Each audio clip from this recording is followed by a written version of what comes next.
Asian cup বাছাইয়ে Bangladesh Hong Kong away match নিয়ে কথা বলতে আজ স্টুডিওতে আছেন জাতীয় দলের সাবেক অধিনায়ক এবং প্রখ্যাত স্ট্রাইকার জাহিদ হাসান এমিলি।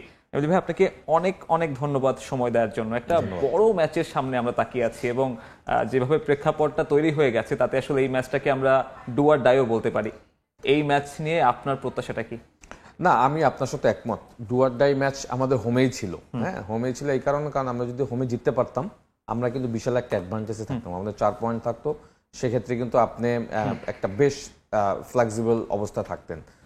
যেহেতু আমরা ম্যাচটা হেরে গিয়েছি, এশিয়ান কাপ কোয়ালিফাইতে যদি আপনি টিকে থাকতে চান আগামীকালকে ম্যাচ আপনাকে জিততেই হবে, এর কোনো বিকল্প নেই। আপনি যদি ড্র করেন আইদার হেরে যান, কোনো সুযোগ নেই। সুযোগ কিন্তু আপনার হাতছাড়া আপনার হোমেই করে ফেলছেন। যেহেতু অ্যাওয়ে ম্যাচ খেলতে গিয়েছেন, কম্পিটিটিভ ম্যাচ হবে, তুলনামূলক অনেক কষ্ট হবে এই ম্যাচটাতে, কারণ যারা হোমে খেলে তাদের জন্য একটা বড় অ্যাডভান্টেজ থাকে। ইভেনচুয়ালি আপনি যদি দেখেন হংকংয়ে যে এনভায়রনমেন্ট তৈরি হয়েছে সেখানে তারা একটা ভালো অবস্থান তৈরি করে ফেলছে এবং তাদের কোচ কিন্তু অ্যাশলে ওয়েস্টউড বলে দিয়েছে তাদের বড় সাপোর্ট কিন্তু সাপোর্টাররা। সুতরাং হংকং একটা ভালো অবস্থা রয়েছে এবং হংকংয়ের জন্য ম্যাচটা আরও বেশি ইম্পর্টেন্ট এই কারণে, কারণ হংকং যদি এই ম্যাচটা জিততে পারে 10 পয়েন্ট নিয়ে কিন্তু তারা অলমোস্ট এক পা দিয়ে রাখবে কিন্তু কোয়ালিফাই রাউন্ডে।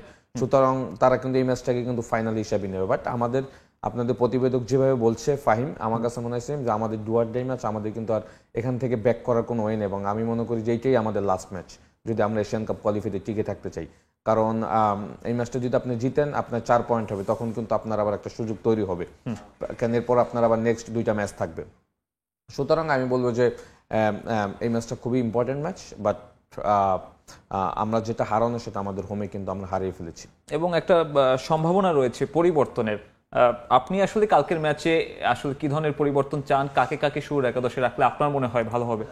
না, পরিবর্তন তো অবশ্যই দরকার এবং লাস্ট ম্যাচে সেটা আসলে একদম মাঠের ফুটবলে প্রমাণ করে দেখিয়েছে যে প্লেয়াররা আসলে সাবস্টিটিউশন নেমেছিল তারাই কিন্তু খেলার প্যাটার্নটা চেঞ্জ করেছে এবং তারা নামার পরে কিন্তু 3-1 থেকে আমরা 3-3 গোলে কিন্তু স্ট্রংলি কাম ব্যাক করেছে এবং আপনি যাদেরকে বসিয়ে রেখেছিলেন তারাই কিন্তু ম্যাচটাকে বড় একটা ইম্প্যাক্ট ফেলেছে, স্পেশালি সমিত সোম এবং ফাহমিদুল, তারা নামার জায়ান আহমেদ, জামাল, তারা নামার পরে কিন্তু খেলার আর একটা বড় স্পিড তৈরি হয়ে গেছে। সুতরাং আমি বলবো যে এই ম্যাচে তো অবশ্যই পরিবর্তন থাকবে এবং কোচ তার কথাও বলেছে যে পরিবর্তন এই দলে আসছে। বাট আমার কাছে মনে হয় পরিবর্তনের থেকেও যদি আপনি আমাকে বলেন, আমি বলবো যে আমরা যে ভুলগুলি করেছি হোম ম্যাচে, এই ভুলগুলি রিপিট করা যাবে না। কারণ আমরা যে 4টা গোল কনসিড করেছি, 4টা গোলেই কিন্তু আমাদের সবারই কম বেশি এখানে কিন্তু ভুল ছিল। সেই ভুলগুলি কিন্তু আগামীকালকে ম্যাচে কোনোভাবেই করা যাবে না। স্পেশালি আমি দেখলাম যে কোচ এই ম্যাচেও আপনার গোলকিপার মিতুল মার্মাকে সে রাখছে, বাট মিতুল মার্মার কিন্তু লাস্ট ম্যাচ যদি পারফরমেন্স দেখেন সেখানে আমার কাছে মনে হয়েছে যে তার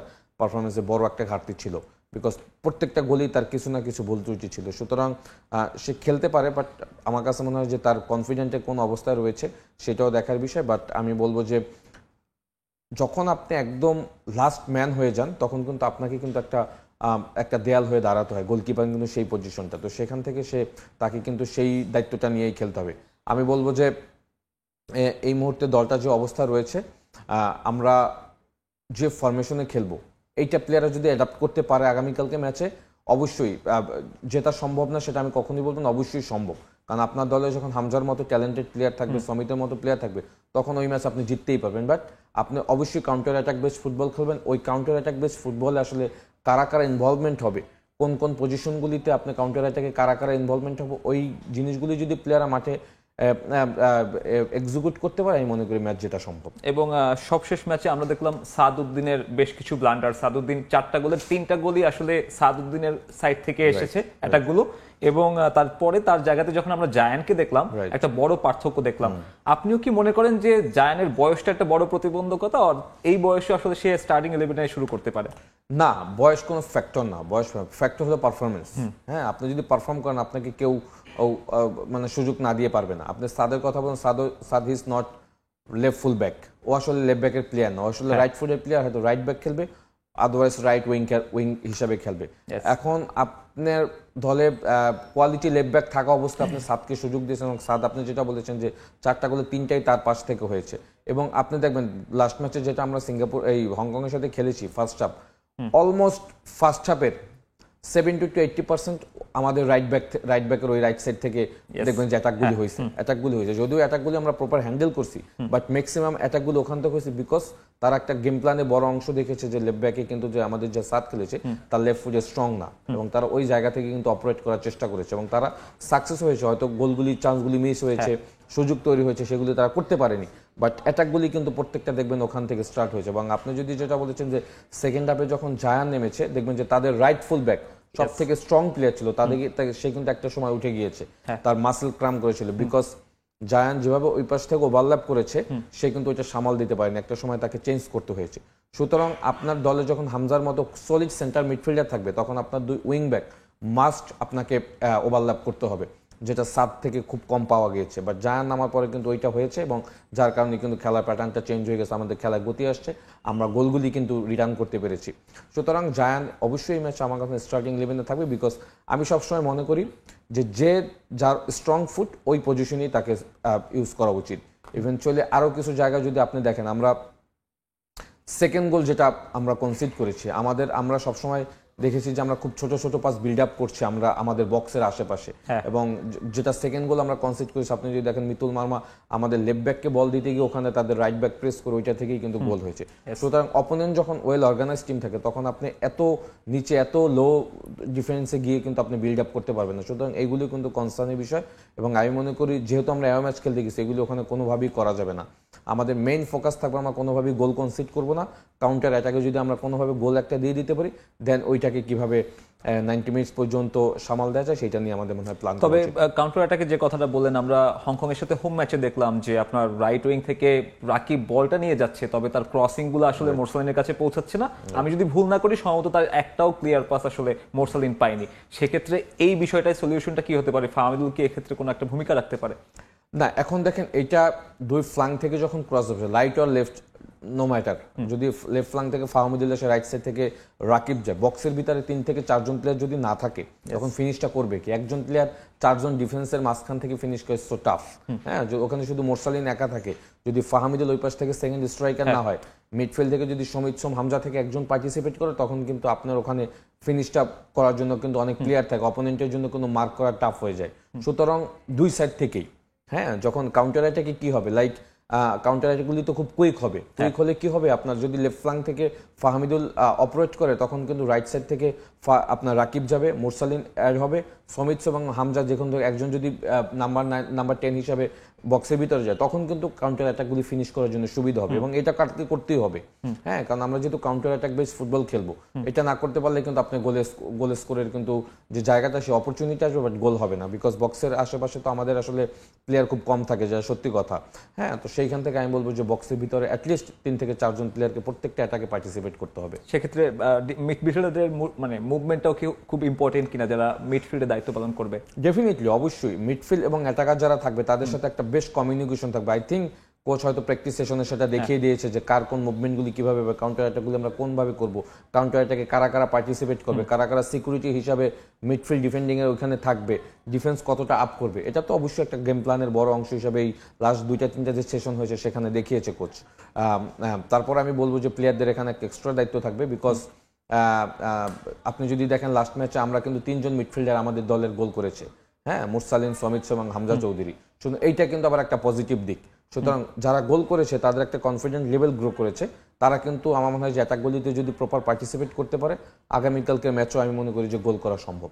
ভাই আপনার কাছে আবারও ফিরবো, তবে একটা প্রতিবেদন দেখে আসতে চাই।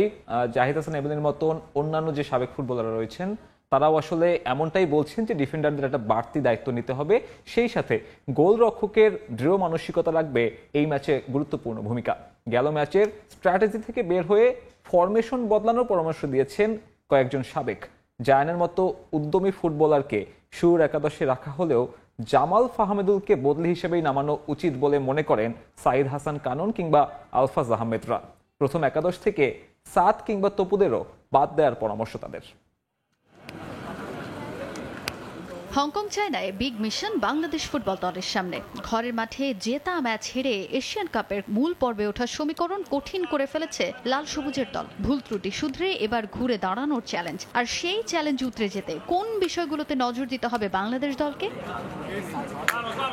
ডিফেন্সের ভুলে ম্যাচ হাতছাড়া হয় বাংলাদেশের, সেই সঙ্গে মরার উপর খাড়ার ঘা হয়ে আসে গোলরক্ষক মিতুল মারমার আত্মবিশ্বাসের ঘাটতি। তবে সেসব ভুল শুধরে এবার হামজা জামালদের উপর বড় দায়িত্ব প্রতিপক্ষের মাটিতে জয় তুলে নেয়ার। সেজন্য ডিফেন্সের শক্তি বাড়ানোর পরামর্শ সাবেকদের। কৌশলেও পরিবর্তন গুরুত্বপূর্ণ বলে মন্তব্য সাবেক গোলরক্ষক সাইদ হাসান কানরের। ডিফেন্সে বাড়তি গুরুত্ব দিয়ে 5-3-2 ফরমেশনে স্কোয়াড সাজানোর পরামর্শ তার। শুরুর একাদশেই রাখতে বললেন জায়ানের মতো আগ্রাসী মানসিকতার ফুটবলারকে। 3-5-2 যাবে অ্যাটাকে, যখন ডিফেন্স করবো আমরা 5-3-2 হয়ে যাব।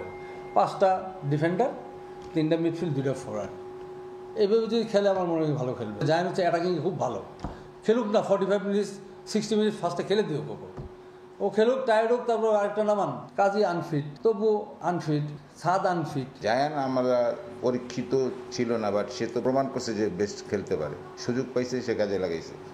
এখন কোচ চিন্তা করবে কাকে খেলাবে। হংকং চায়নার বিপক্ষে হোম ম্যাচে জামাল ফাহমিদুলদের দ্বিতীয়ার্ধে মাঠে নামানোয় তুমুল সমালোচনা হলেও কাবরেরার এই স্ট্র্যাটেজির পক্ষে অবস্থান কানুন আলফাজদের। 45-60 মিনিটের পরে কিন্তু আর আমাদের বাংলাদেশের প্লেয়ারদের কোনো এনার্জি থাকে না। ওইখানে জামাল আছে, সাবস্টিটিউট আছে, জামাল ভালো, ফাহমিদুল ভালো, মিডফিল্ডে হৃদয় আছে, সোহেল আছে, এদেরকে রাখতে হবে সাবস্টিটিউট। চলতি বছর 5টি আন্তর্জাতিক ম্যাচ খেললেও দল গোছাতেই ব্যর্থ Spanish coach হাভিয়ার Cabrera. Team bonding ভালো না হওয়াকে দুষছেন সাবেক ফুটবলাররা। পরপর কতগুলো ম্যাচ খেললাম আমরা, একটা টিম রেডি করতে পারলো না। আমার দুঃখ হচ্ছে একটা টিম রেডি করতে হবে, তবে আমাদের রিসোর্স তো কম নাই। এখনো একটা টিম হিসেবে খেলা তৈরি করতে পারে নাই, কারণ প্লেয়ারের ভিতরে আন্ডারস্ট্যান্ডিং খুবই কম। মাঠে সিনিয়রদের বাড়তি দায়িত্ব নেয়ার পরামর্শ দিলেন সাইদ আলফাজরা। গোল উদযাপনে মেতে ম্যাচ হাতছাড়া না করার বিষয়ে বাড়তি নজর দিতে বললেন তারা। তাজিন খন্দকার, সময় সংবাদ, ঢাকা। আবারও ফিরছি আলোচনায়। আমরা শুনছিলাম যে সাবেকরা বলছেন জামাল ভুঁইয়াকে হয়তো সাবস্টিটিউট হিসেবে বেটার হবে। আপনি কেমনটা মনে করেন? মিডফিল্ডে 2 সোহেল রানার ভূমিকা কেমন দেখছেন? না, আপনি যদি দেখেন হোমে আমরা যেভাবে স্টার্টটা করেছিলাম হামজার গোলের পর কিন্তু ম্যাচ মোটামুটি কন্ট্রোলে নিয়েছিলাম আমরা। বাট আমার কাছে মনে হয় যে কন্ট্রোলে নেওয়ার থেকেও বেশি আমাদের দরকার ছিল যেটা এক গোল দেওয়ার পরে আমরা যদি আরেকটু অ্যাটাকিং খেলতে পারতাম। আমরা একটু আবার লো ডিফেন্ডিং হয়ে গেছিলাম। আমরা যদি আরেকটা প্রেশার দিয়ে আরেকটা গোলের জন্য রেডি থাকতাম তখন কিন্তু আমাদের জন্য আরো প্লাস পয়েন্ট থাকতো। তখন আমরা যেটা হয়েছে যে আমরা আমাদের ডিফেন্ডিং লাইনটা সিকিউরিট করতে গিয়ে আমরা কিন্তু অপোনেন্টকে আসতে অ্যালাউ করেছি, যার কারণে কিন্তু তারা একটার পর একটা অ্যাটাক করে কিন্তু এন্ড অফ দ্য ম্যাচ মানে ফার্স্ট হাফের শেষের দিকে তারা কিন্তু গোল আদায় করে নিয়েছে। আপনি যদি এক গোলে লিড নিয়ে যেতে পারতেন তাদের জন্য একটা প্রবলেম হতো। আপনি 2 সোহেল রানার কথা বলেছেন, মানে ইম্প্যাক্টফুল কোনো ফুটবল খেলতে পারেনি, যেটা সত্যি কথা। এই ধরনের ম্যাচে আপনাকে এক্সট্রা ফুটবল খেলতে পারবে। Senior Sohel Rana is very most experience player এই দলের ভিতরে এবং ক্যাপ্টেন ছিল। চেষ্টা করেছে ভালো খেলা, বাট আরো ইম্প্যাক্টফুল ফুটবল খেলতে পারলে ভালো হতো। ছোট সোহেল রানা এক্সট্রা খেলতে গিয়ে ভুল ত্রুটি করেছে, অনেক মিসপাস করেছে সত্যি কথা বলতে। বাট যেটা হয়েছে যে এই ধরনের ম্যাচে হামজাকে সাপোর্ট করার জন্য যে মিডফিল্ডারদের দরকার আমার কাছে ওই প্রপার সাপোর্টটা তারা দুজন দিতে পারেনি, যেটা সেকেন্ড হাফে গিয়ে কিন্তু আমার কাছে জামাল, সমিত সোম এরা বেশ ভালো করেছে। বাট আমি বলবো যে এই ম্যাচে আবার আপনি যদি স্টার্টিং 11কে জামালকে দিয়ে শুরু করতে পারেন, জামাল হিজ মোর এক্সপিরিয়েন্স প্লেয়ার। হামজা যদি শুরু করে আমার মনে হয় সেটা খারাপ হবে না। যদি সমিত সোম এই 3 জন মিডফিল্ড যদি স্টার্ট করে আমার কাছে মনে হয় সেটা ভালো হবে। যদি রাকিব, ফাহিম বা ফাহমিদুল এরা সামনের দিকে থাকে, কাউন্টারে বেঁচে কিন্তু আপনার wing player, fast speedy player লাগবে।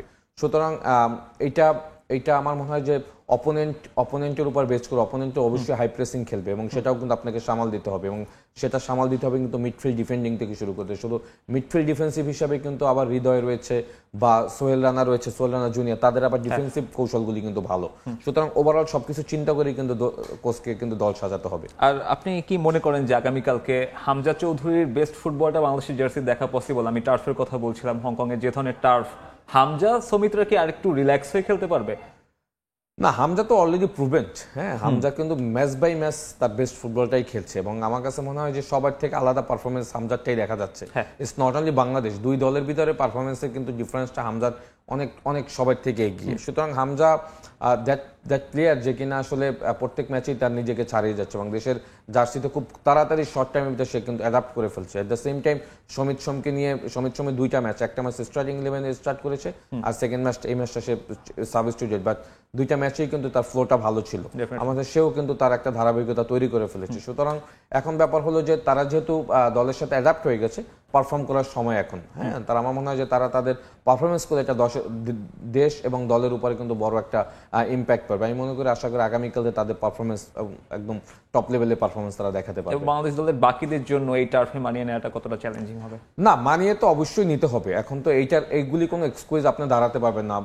তারা আমাদের হোমে এসে জিতে গিয়েছে, যে ইনভারমেন্টে ছিল তারা তো আমাদের হোম থেকে 3 পয়েন্ট নিয়ে গেছে। 2008-এ কিন্তু আমরা অলিম্পিক প্রি কোয়ালিফাই আমরা হোমে 3 গোলে হেরে গিয়েছিলাম, হংকংয়ে গিয়ে কিন্তু আমরা 1-0 গোলে জিতেছিলাম, সেই রেকর্ড আছে, আমি গোল করেছিলাম। সুতরাং এই ধরনের এক্সপিরিয়েন্স আমাদের রয়েছে। সুতরাং আমি বলবো যে আমরা যে পারবো না এটা আমি কখনোই বিশ্বাস করি না। যে মাঠ হোক, যে এনভায়রনমেন্ট হোক, প্র্যাকটিস গ্রাউন্ড আমাদের ভালো দিন, এইগুলি কিন্তু একটা সাইডে থাকবে। মেইন ফোকাস থাকবে আগামীকালকে ম্যাচে, এবং এইগুলি কোনো এক্সকিউজ হিসেবে সামনে আনা যাবে না। আমি মনে করি যে প্লেয়াররা যদি তাদের ডেডিকেশন লেভেলটা দেখাতে পারে, তারা যদি দেশকে ভালোবাসে, দেশের প্রতি যদি সম্মান রেখে খেলতে পারে, আমি মনে করি অবশ্যই এও ম্যাচ জেতা সম্ভব। হংকং এও ম্যাচ জিততে পারলে আমরা কেন পারবো না? অবশ্যই আমি মনে করি পসিবল। ডেফিনেটলি। এবং আপনার যে সেই অভিজ্ঞতা, হংকং এর ফুটবল ফ্যানদের মনে করা হয় অন্যতম পাগলাটে সমর্থক বিশ্বের, এবং সেই তাদেরকে সাইলেন্স করে দেয়াটা আসলে কেমন অভিজ্ঞতা ছিল? রাকিব হোসেন, মোরসালিনদের জন্য কি পরামর্শ থাকবে? পরামর্শ একটাই থাকবে যে মেন্টাল স্ট্রেংথ যেটা, সেইটা মাঠের ভিতর দেখাতে হবে। ম্যাচের আগে জানি না হেরে যাই, এইটা হলো সব থেকে বড় ব্যাপার। আমাদের একটা কালচার আছে যে আমরা ম্যাচের আগে খুব নার্ভাস থাকি, ম্যাচের আগে হারার একটা মনোভাব থাকে, সেইটা জানি কোনোভাবেই এই ম্যাচের ভিতরে না আসে। প্লেয়ার যারা রয়েছে তারা যদি কনফিডেন্টলি খেলতে পারে, রাকিব, মুরসালিন, মিতুল যারাই খেলুক, আমার মনে হয় যে অবশ্যই জেতা সম্ভব। বিকজ হংকং সম্পর্কে already we knows how they playing inside the field. সুতরাং তাদের সম্পর্কে কিন্তু আমার পুরো ধারণাটা হয়ে গেছে, এবং আমরা তো 3 গোলে পিছিয়ে থাকবো, ম্যাচ 3 গোলে ড্র করেছি। সুতরাং সেইটা তো আমরা অ্যাকসেপ্ট করতেই পারি যে আমরা ম্যাচ জিততেও পারি। সুতরাং সেই মেন্টালিটি নিয়ে যদি সবাই খেলে, আমি অবশ্যই বলবো যে ম্যাচ জেতা সম্ভব। এবং শেষ পর্যন্ত আসলে ছোট করে জানতে চাইবো যে এই ম্যাচে আপনার প্রেডিকশন কে, স্কোর প্রেডিকশনটা? দেখেন, প্রেডিকশন ইজ এই মুহূর্তে বলাটা টাফ। অবশ্যই আমি চাবো বাংলা জিতবে, বাট বাস্তবতার দিক থেকে হংকং কিন্তু এই ম্যাচটাকে একদম ফাইনাল ম্যাচ হিসেবে নেবে। বিকজ তারা এই 3 পয়েন্ট নিয়ে কিন্তু তারা একটা পা দিয়ে রাখার চেষ্টা করবে এশিয়ান কাপ কোয়ালিফাই। সুতরাং ওই দলের একটা কিন্তু প্রেশার থাকবে।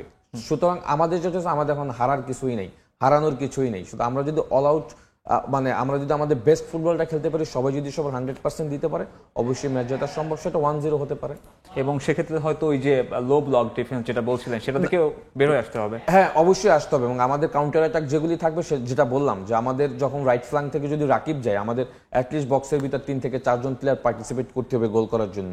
সুতরাং এই দিকগুলি যদি আমরা মনোযোগী হতে পারি, আমি মনে করি ম্যাচ জিততে পারবো আমরা। আপনাকে অনেক অনেক ধন্যবাদ। এবং আমাদেরও আসলে একই ধরনের প্রত্যাশা বাংলাদেশ দলের কাছে। দর্শক, বাংলাদেশ দলের প্রত্যাশা, সম্ভাবনা, ট্যাকটিক্যাল বিষয়গুলো নিয়ে আলোচনা করতে আমাদের সঙ্গে যুক্ত হয়েছিলেন জাহিদ হাসান এমিলি।